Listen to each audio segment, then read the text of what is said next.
Hello, my name is Hackett-Bauer and I am presenting cyberbullying. So, what is cyberbullying?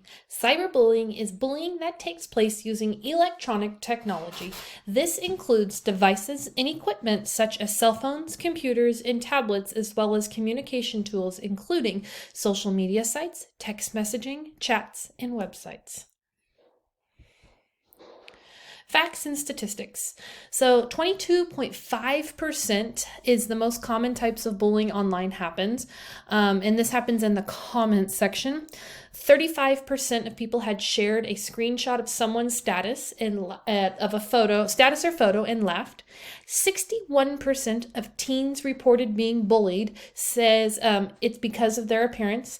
56% online harassment victims reported that they had been harassed on Facebook, and 7 in 10 young people experience cyberbullying before they hit the age of 18. Okay, on the rise. Why is cyberbullying on the rise? Cyberbullying is on the rise because electronic devices are becoming much easier to access compared to in the past. So there's about 10 types of cyberbullying. So exclusion, which is keeping someone out. Harassment, which is harassing them for whatever situation.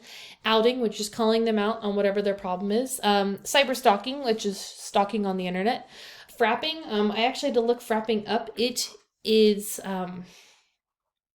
taking over someone's account, and when an adult takes over a kid's account pretending to be them. Fake profiles, that's where you make a fake profile trying to be someone else. Dissing, so talking badly. Trickery, making tricks. And trolling, which is where you make fun of things on the internet. And then lastly, catfishing, which is similar to fake profiles, but you really go all in and when you fake the profile. So effects of bullying, there are 6 main effects. So the first one is students tend to suffer from depression. They then typically skip school. You start to see bad grades. It eventually leads to bad health.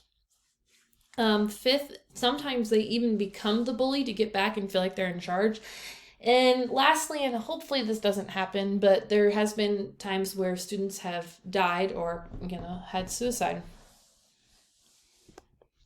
So school policies and procedures, school procedures. And this basically is what can the school do when bullying is helping. So they can intervene when the material, whatever the cyberbullying is, disrupts the school learning. It interferes with school discipline. The school technology was identified in the bullying and it threats other students' civil rights. Now, these should be some common school policies. Specific definition of harassment, intimidation, and bullying.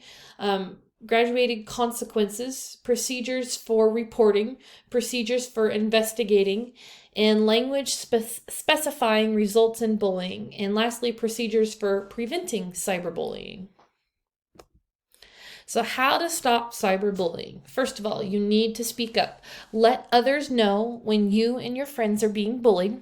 2, stand up. Speak up for those who are being bullied when they need help. And 3, stay away. Disconnect yourself from those, by making some space. Maybe you sign off of a social media website for a while and just get away. So, again, there's 10 main things that we tell kids to do to stand up to cyberbullying. So we tell kids that they should report it to the school.